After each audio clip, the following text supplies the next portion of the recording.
All right, Herc, I don't know. Do I need an umbrella? Is it raining out there? Is it raining out there in Vegas? I saw you on Twitter. Telling people not Are we not going to fanboy freak out. already? Are we going not fanboy to freak already? out. Tell Your me why internet's US been fans gone for shouldn't 2 freak years and you're out. going fanboy already. Well, I mean, how many of these guys are top 3 in their position? Like, what did you expect coming into this tournament? That you're going to roll over teams because you're the U.S. men's national team, because you've got players in Europe? That's not how it works here. Panama's a good side. Panama's probably the best work side in this tournament. I mean, when you look at the coaches who are coaching in this tournament, Panama's got a coach who's been with them in the World Cup process, and he's taken that team from a failure and brought them to where they are today. So I think it's pretty disingenuous. It's pretty arrogant to think you're just going to go steamroll teams because you're the U.S. men's national team. These players in their positional battles, very few of them are top 3 in their positional battle.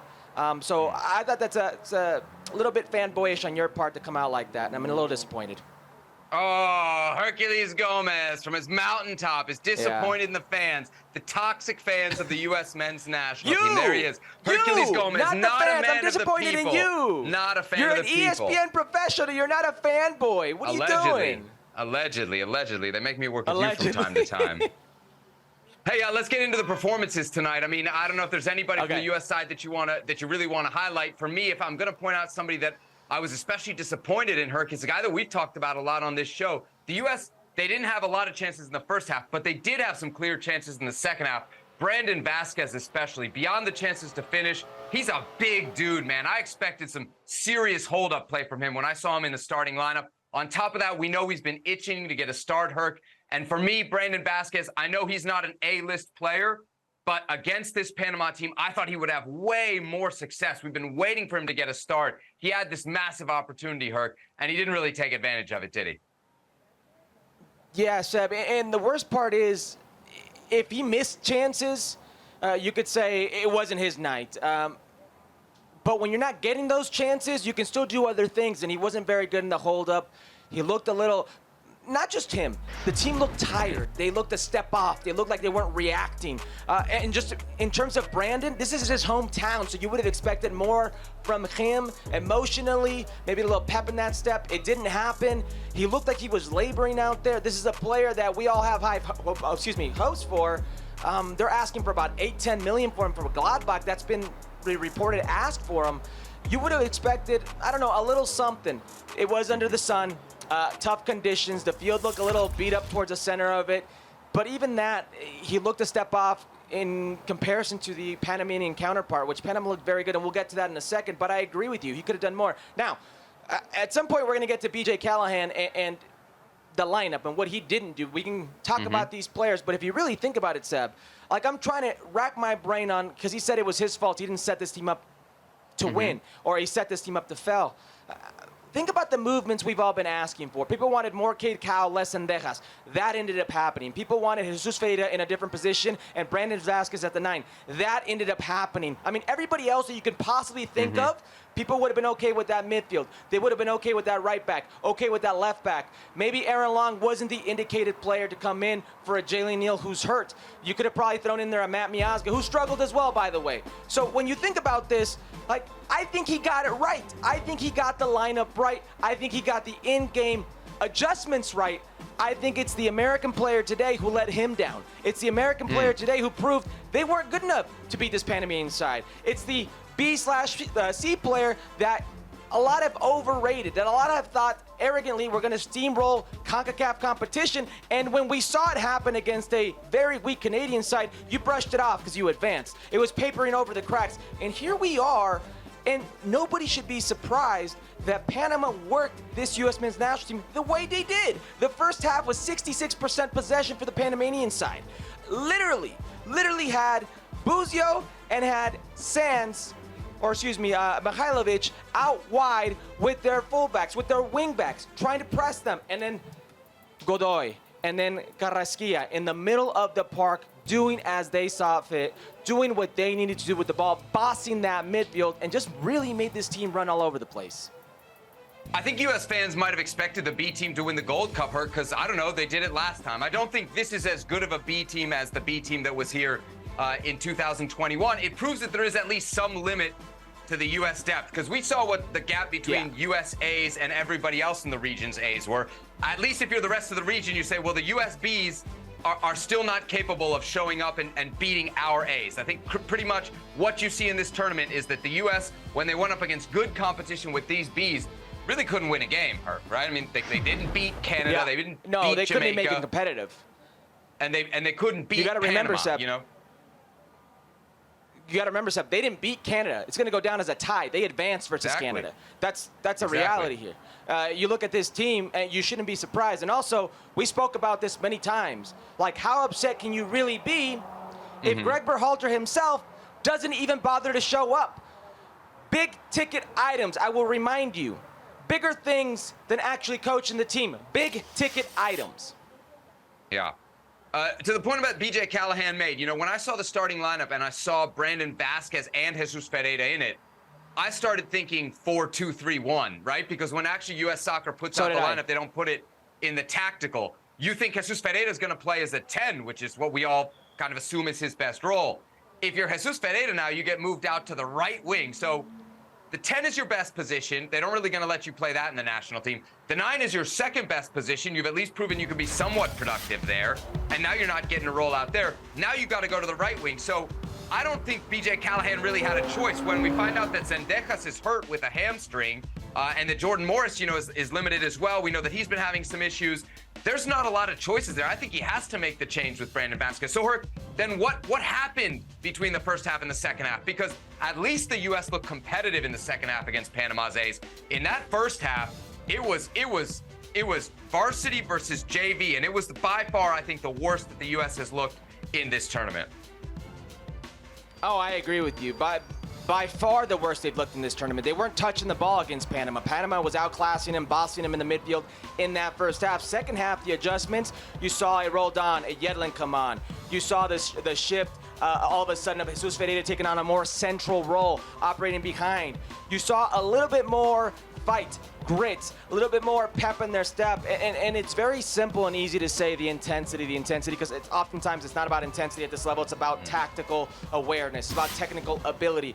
But when it came to the U.S. men's national team, the bar they set for themselves physically was so low that just a little bit in uptick in intensity and in drive saw an immediate improvement. DeAndre Yedlin and Christian Roldan were good down the right-hand side. Jordan Morris came on, and he was very physical. He was very vertical.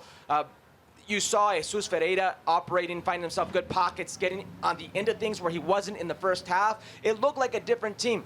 John Tolkien came on, still very safe for my liking. DeJuan Jones would at least whip in a ball. He didn't do that, but Yedlin coming on absolutely made a difference.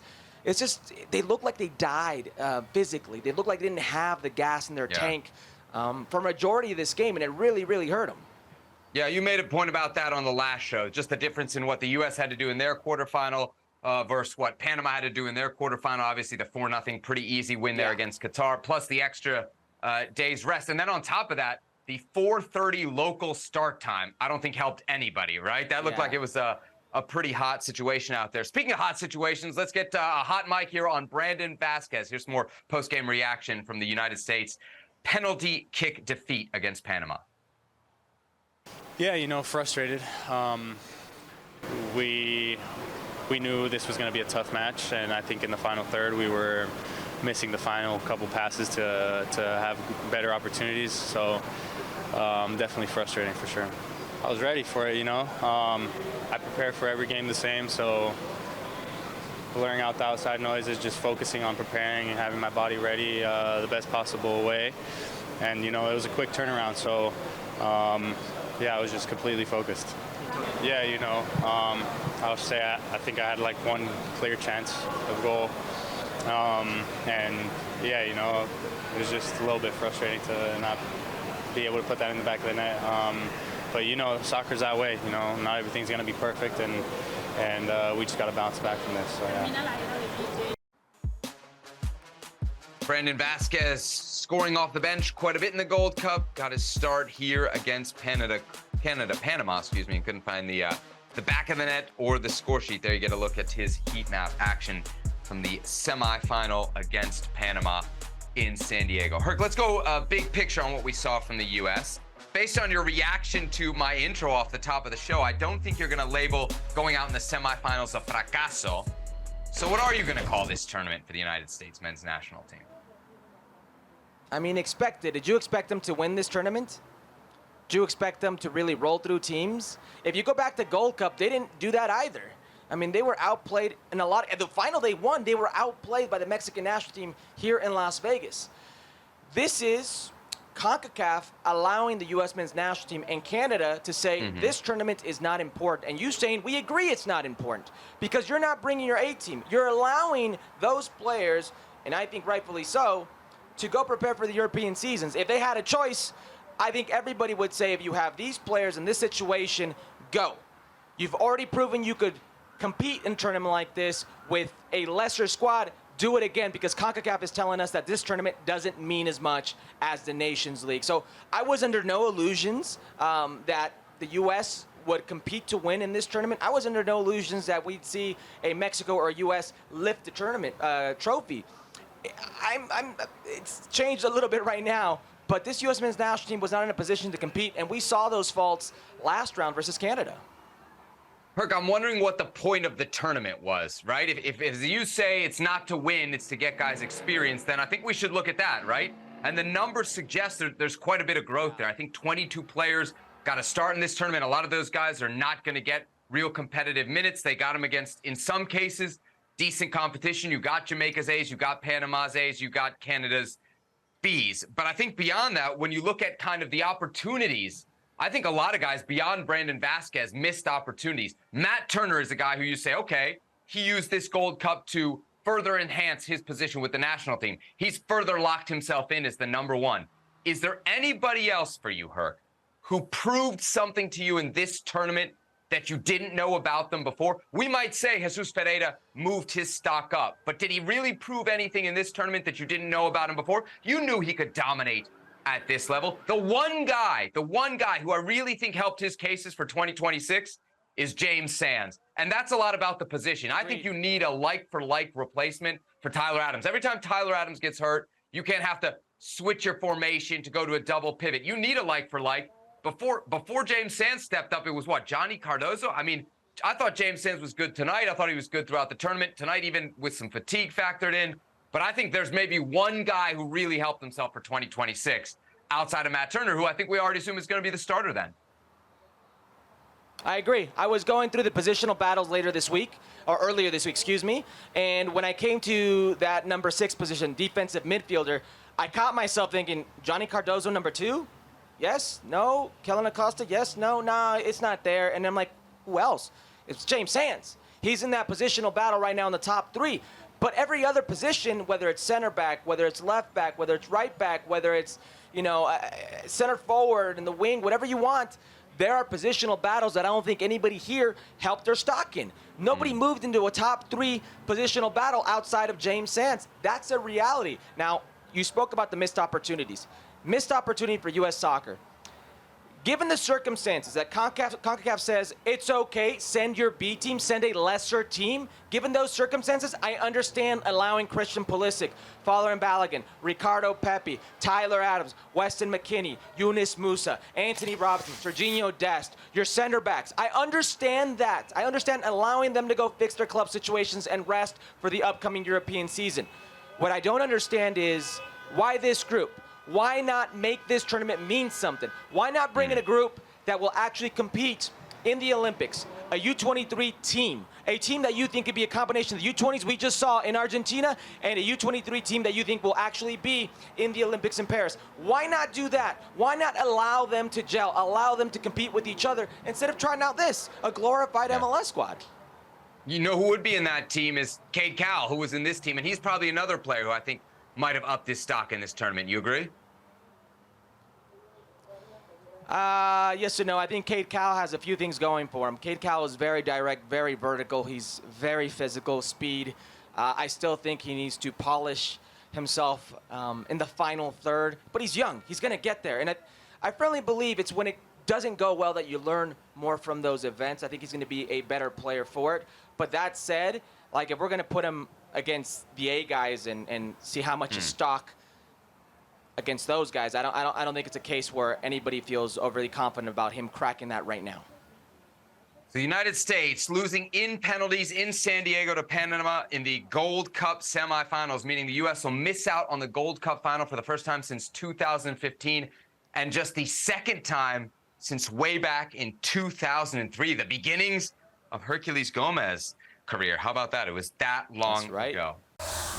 Well, thank you very much for watching ESPN on YouTube. For more sports highlights and analysis, be sure to download the ESPN app. And for live streaming, premium content, and let's not forget as well, ESPN FC 7 days a week. Subscribe to ESPN+.